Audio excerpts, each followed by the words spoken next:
Putin ने अपना परमाणु पंजा दिखा दिया है। नेटो से लड़ने के लिए पुतिन अब हरबों हथियार दिखा रहे हैं, जिसका जवाब अमेरिका के पास भी नहीं है।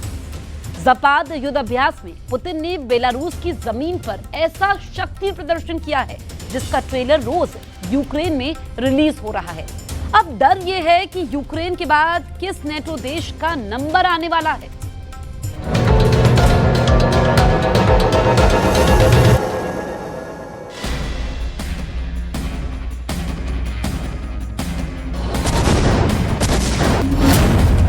रूस के 2 supersonic Sukhoi 35 fighter jet take off करते हैं। एक बड़े अटैक मिशन की तैयारी है। दोनों फाइटर जेट पर मिसाइल लोड है और अब टारगेट की तलाश हो रही है। पुतिन ने यूक्रेन से आगे अपनी ताकत दिखानी शुरू कर दी है। आसमान के बाद समंदर देखिए। ये रूस के एडमिरल गोर्शकोव क्लास का फ्रिगेट एडमिरल गोलोवको है। इसमें लगे एयर डिफेंस सिस्टम को चेक किया जा रहा है। ये फ्रिगेट कलिब्र और जिरकॉन जैसी मिसाइलों से लैस है। हर हथियार को आजमाया जा रहा है। बताया गया है कि बड़े टारगेट पर हमले की तैयारी है।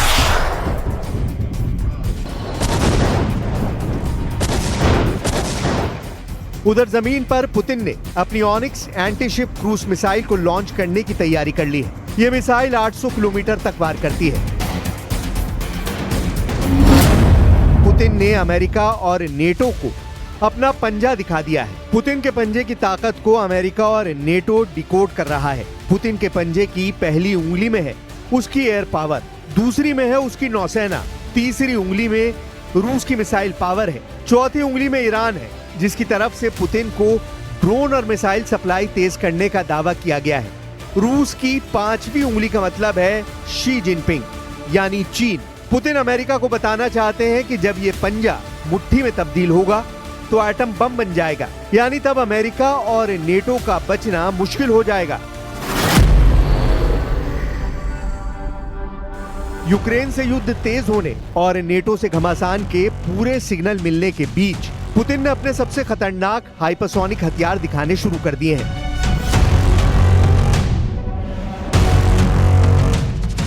पहली है जिरकॉन मिसाइल। बैरेंट्स सागर में इस मिसाइल को दागकर पुतिन ने बता दिया है कि नेटो के अगले कदम के लिए वो खुद जिम्मेदार होगा, क्योंकि फिर पुतिन की ये मिसाइल युद्ध का फैसला करेगी। दूसरी है Kinjal missile. MiG 31 fighter jet पर इस मिसाइल को दिखाकर पुतिन बता रहे हैं कि समंदर के साथ आसमान से भी हाइपरसोनिक रफ्तार से मौत बरसेगी। ये दोनों मिसाइल पुतिन की सबसे तेज और सबसे घातक हथियारों में शामिल है। इस बात का ऐलान पुतिन 2024 में ही कर चुके हैं।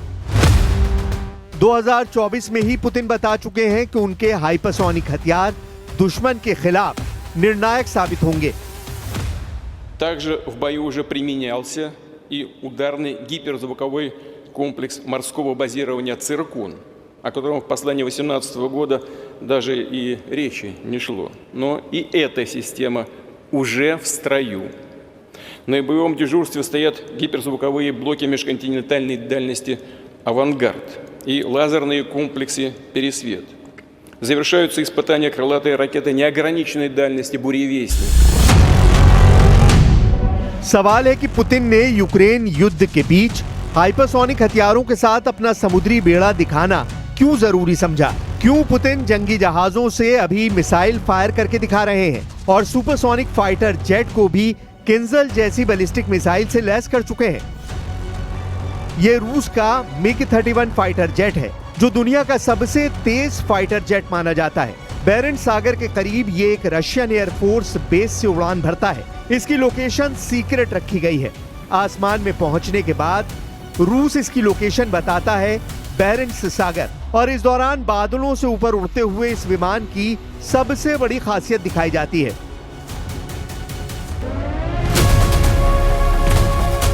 किंजल मिसाइल अब मिग 31 का सबसे खतरनाक हथियार बन चुकी है।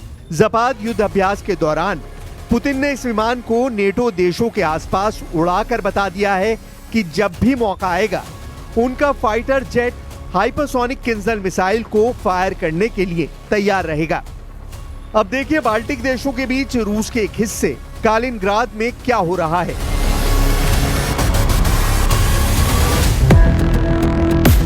यह है पुतिन का छोटी दूरी का बहुत ही खतरनाक बैलिस्टिक मिसाइल सिस्टम इस्कंदर। इसे इस जगह छुपाकर रखा गया था। अब ज़पाद युद्ध अभ्यास के दौरान इसकी तैयारी आजमाई जा रही है। लॉन्चिंग ऑर्डर मिलने के बाद इस मिसाइल लॉन्चर को फौरन तैयार किया जाता है। इस्कंदर की रेंज 500 किलोमीटर है, लेकिन कालिनग्राद में तैनात किए जाने के बाद ये नेटो के 4 देशों को अपना शिकार बना सकती है। यूक्रेन के साथ साथ 4 और देशों पर अब इस्कंदर मिसाइल का खतरा मंडराने लगा है। इसमें लातविया है, लिथुआनिया है, एस्टोनिया है और सबसे बड़ा डर पोलैंड को भी है। कालिनिग्राद में इन सभी देशों तक इस्कंदर जैसी छोटी दूरी की मिसाइल से हमला किया जा सकता है। ट्रंप की बेरुखी देखकर अब यूरोप के 3 देशों ने नेटो का नेतृत्व करने का फैसला कर लिया है। यही देश पुतिन की नजरों में सबसे ज्यादा खटक भी रहे हैं, क्योंकि इन्होंने यूक्रेन को सुरक्षा गारंटी देने का वादा किया है। इसमें ब्रिटेन है, इसमें फ्रांस है और इसमें जर्मनी है। ये तीनों देश कह रहे हैं कि हमें किसी भी इमरजेंसी के लिए तैयार रहना होगा। इनमें भी केयर स्टारमर और इमैनुअल मैक्रोन सबसे ज्यादा सक्रिय हैं, जबकि जर्मनी ने कहा है कि वो यूक्रेन में सेना नहीं भेजेगा। इटली की प्रधानमंत्री जॉर्जिया मेलोनी ने भी साफ कहा है कि वो यूक्रेन में फौज नहीं भेजेंगी। हालांकि वो यूक्रेन के बाहर ज़ेलेंस्की की फौज को ट्रेनिंग देने के लिए तैयार है।